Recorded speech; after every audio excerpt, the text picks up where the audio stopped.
Hello guys, आप लोग का स्वागत है मेरे यूट्यूब चैनल लर्निंग जोल पे। तो चलिए दोस्तों, हम आज आप लोग को बिहार पॉलिटेक्निक एंट्रेंस एग्जाम 2022 के कुछ महत्वपूर्ण यूनिट जो कि केमिस्ट्री के हैं उससे रिलेटेड हम आप लोग को क्वेश्चन करवाने जा रहे हैं। तो वीडियो को ध्यान से देखिएगा एवं वीडियो को लास्ट तक देखिएगा। तो जो कि यूनिट का नाम है, जो इंपॉर्टेंट यूनिट है, इसका नाम है लॉ ऑफ केमिकल कम्बिनेशन, जिसको हम लोग बोलते हैं रासायनिक संयोग के नियम। ठीक है, तो चलिए हम इससे रिलेटेड कुछ आप लोग को क्वेश्चन कराते हैं। अगर क्वेश्चन में कुछ डाउट हो तो कमेंट सेक्शन में कमेंट कीजिएगा, और वीडियो अच्छा लगेगा तो वीडियो को लाइक ज़रूर कीजिएगा। ठीक है, तो चलिए हम क्वेश्चन की ओर चलते हैं, और इसका आंसर आप लोग लाइव सेक्शन में जल्दी जल्दी देते रहिएगा। ठीक है, तो चलिए हम चलते हैं क्वेश्चन की ओर। क्वेश्चन है, स्थिर अनुपात के नियम का प्रतिपादन किया था। तो स्थिर अनुपात का नियम का प्रतिपादन कौन किए थे? इसका आंसर दीजिए आप लोग। जो है ऑप्शन में देखिए है डाल्टन साहब ने, प्रोस्टर ने, रिएक्टर ने, गैलुसेक ने। कौन किए थे स्थिर अनुपात के नियम का प्रतिपादन? इसका दीजिए लाइव सेक्शन में आप लोग कमेंट कीजिए इसका आंसर। स्थिर अनुपात के नियम का प्रतिपादन किया था, कौन किए थे? डाल्टन, प्रोस्टर, रिएक्टर, गैलुसेक ने। बताइए इसका सही आंसर। तो चलिए हम फर्स्ट का सही आंसर बता देते हैं। स्थिर अनुपात नियम का प्रतिपादन किए थे वो प्रोस्टर साहब थे। ठीक है, इसलिए इसका राइट आंसर बी होगा। ठीक है, चलिए नेक्स्ट क्वेश्चन की ओर हम लोग चलते हैं। नेक्स्ट क्वेश्चन दिया गया है, व्युत्क्रम अनुपात के नियम की पुष्टि होती है निम्न यौगिक में। बताइए, व्युत्क्रम अनुपात के नियम की पुष्टि होती है निम्न यौगिक में। ऑप्शन में दिया गया है CO2 CH4H2O, N2O2 N2O3 N2O6, NaCl NaH Na2CO3 CO2 H2CO3। बताइए, व्युत्क्रम अनुपात के नियम की पुष्टि कौन करता है निम्न यौगिक में? ऑप्शन में दिया गया है, उसमें से कौन व्युत्क्रम अनुपात के नियम की पुष्टि करता है? बताइए आप लोग इसको। व्युत्क्रम अनुपात के नियम की पुष्टि होती है किन यौगिक से? तो चलिए हम इसका सही आंसर बताते हैं। व्युत्क्रम अनुपात के नियम की पुष्टि होती है, वो होती है CO2 CH4H2O से। ठीक है, इसलिए इसका राइट आंसर ए होगा। चलिए नेक्स्ट क्वेश्चन की ओर चलते हैं हम लोग। नेक्स्ट क्वेश्चन है, देखिए, शीशे के 3 ऑक्साइड में सीसा क्रमशः 92.83%, 90.65% तथा 89.10% है। ये आंकड़े जिस नियम की पुष्टि करते हैं उसे प्रतिपादित किया था, कौन किए थे? शीशे के 3 ऑक्साइड में सीसा क्रमशः 92.83%, 90.65% तथा 89.3% है। ये आंकड़े जिस नियम की पुष्टि करते हैं उसे प्रतिपादित कौन किए थे? ऑप्शन में देखिए दिया गया, प्रोस्टर, डाल्टन साहब, रिएक्टर ने, लमनोसाव ने। बताइए, लमनोसाव ने कौन किए थे इसका, शीशे के 3 ऑक्साइड के? तो चलिए हम इसका सही आंसर बताते हैं। तो शीशा के 3 ऑक्साइड जो कि ये डाल्टन ने किए थे। ठीक है, इसलिए इसका राइट आंसर बी होगा, डाल्टन। चलिए नेक्स्ट क्वेश्चन की ओर चलते हैं हम लोग। नेक्स्ट क्वेश्चन है, व्युत्क्रम अनुपात के नियम का प्रतिपादन किया था। व्युत्क्रम अनुपात के नियम का प्रतिपादन किया था, कौन किया था? ऑप्शन में दिया गया, कैवेंडिश ने, डाल्टन ने, गैलुसेक ने, रिएक्टर ने। कौन किए थे व्युत्क्रम अनुपात के नियम का प्रतिपादन? चलिए इसका आंसर आप लोग लाइव सेक्शन में कमेंट कीजिए जल्दी। व्युत्क्रम अनुपात के नियम प्रतिपादन कौन किए थे? Cavendish, Dalton, Gay-Lussac, reactor. व्युत्क्रम अनुपात के नियम का प्रतिपादन कौन किए थे? तो चलिए हम इसका सही आंसर बताते हैं। व्युत्क्रम अनुपात के नियम का प्रतिपादन किए थे रिएक्टर ने, इसलिए इसका राइट आंसर डी होगा, रिएक्टर। चलिए नेक्स्ट क्वेश्चन की ओर चलते हैं हम लोग। देखिए नेक्स्ट क्वेश्चन में, गुणित अनुपात के नियम को निरूपित किया था। गुणित अनुपात के नियम को निरूपित किया था। तो इसमें दिया गया ऑप्शन में MgCO3 इंटू MgO, ऑप्शन में CO CO2, NaCl NaBr, H2O और D2O। गुणित अनुपात के नियम को निरूपित कौन करता है इसमें से? बताइए आप ऑप्शन देख के। तो चलिए हम इसका सही आंसर बताते हैं। गुणित अनुपात के नियम को निरूपित करता है वो CO और CO2। ठीक है, इसलिए इसका राइट आंसर बी होगा। चलिए नेक्स्ट क्वेश्चन की ओर हम लोग चलते हैं।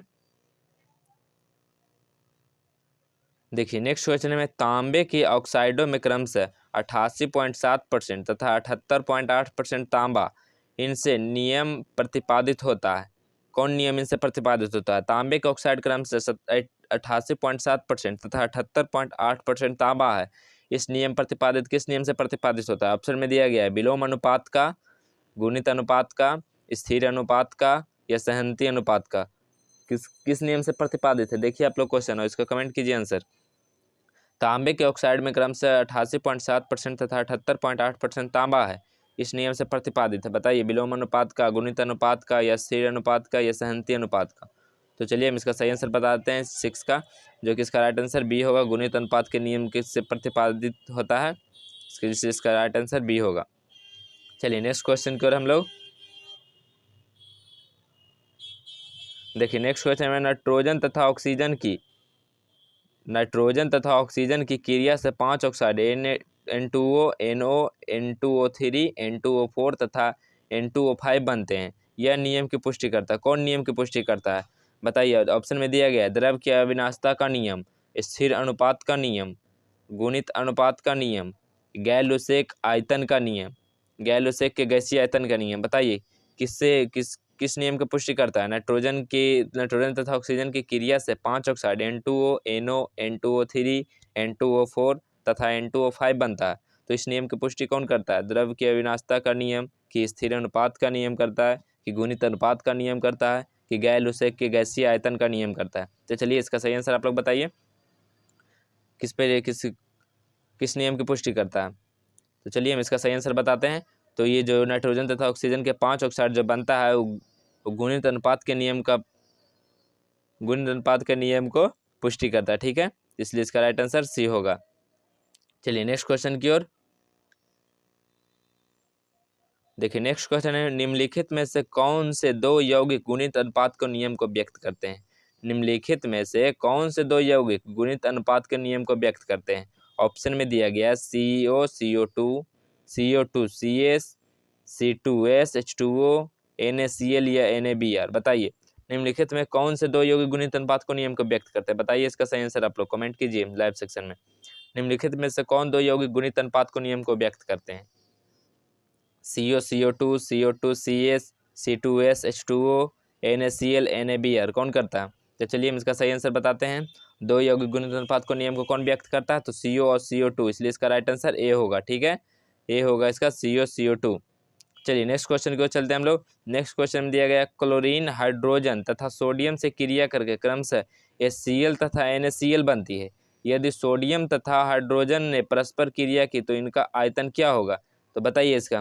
क्लोरीन हाइड्रोजन तथा सोडियम से क्रिया करके क्रमशः HCl तथा NaCl बनती है। यदि सोडियम तथा हाइड्रोजन ने परस्पर क्रिया की तो इनका अनुपात क्या होगा? ऑप्शन में दिया गया है 1:35.5, 1:23, 23:35, 23:1। बताइए इसका सही आंसर क्या होगा? तो चलिए हम इसका सही आंसर बता देते हैं। तो इसका सही आंसर होगा 23:1। ठीक है, चलिए नेक्स्ट क्वेश्चन की ओर हम लोग चलते हैं। देखिए नेक्स्ट क्वेश्चन दिया गया है, जिंक सल्फेट के क्रिस्टलों में 25% जिंक तथा 50% जल है। यदि स्थिर अनुपात का नियम सही है तो 2 ग्राम जिंक सल्फेट के क्रिस्टल बनाने के लिए जिंक की आवश्यकता होगी, क्या होगी? ऑप्शन में दिया गया है 0.4 ग्राम, 0.5 ग्राम, 0.2 ग्राम, 5 ग्राम। क्या होगा इसका सही आंसर? बताइए। जिंक सल्फेट के क्रिस्टलों में 25% जिंक तथा 50% जल है। यदि स्थिर अनुपात का नियम सही है तो 2 ग्राम जिंक सल्फेट के क्रिस्टल बनाने के लिए जिंक की आवश्यकता क्या होगी? तो चलिए हम इसका सही आंसर बताते हैं। तो जो जिंक की आवश्यकता होगी वो होगी 0.5 ग्राम, इसलिए इसका राइट आंसर बी होगा। ठीक है, चलिए नेक्स्ट क्वेश्चन की ओर चलते हैं। नेक्स्ट क्वेश्चन है, देखिए एक पात्र में 2.433 ग्राम बेरियम क्लोराइड लेकर उसमें 0.98 ग्राम सल्फ्यूरिक अम्ल मिलने पर प्राप्त बेरियम सल्फेट तथा हाइड्रोक्लोरिक अम्ल के भार का योग क्या होगा? क्या होगा इसका? देखिए हम इसका ऑप्शन दिखाते हैं आप लोग को। देखिए इसका ऑप्शन दिया गया है 3.423 ग्राम, 3.413 ग्राम, 2.443 ग्राम, 0.93 ग्राम। तो चलिए ये क्वेश्चन का सही आंसर बताइए आप लोग, क्या होगा इसका? एक पात्र में 2.433 ग्राम बेरियम क्लोराइड लेकर उसमें 0.98 ग्राम सल्फ्यूरिक अम्ल मिलाने पर प्राप्त बेरियम सल्फेट तथा हाइड्रोक्लोरिक अम्ल के भार का योग क्या होगा? तो चलिए हम इसका सही आंसर बताते हैं 11 का। तो इसका जो सही आंसर होगा वो हो जाएगा 3.413 ग्राम। ठीक है, तो इसलिए इसका राइट आंसर बी होगा।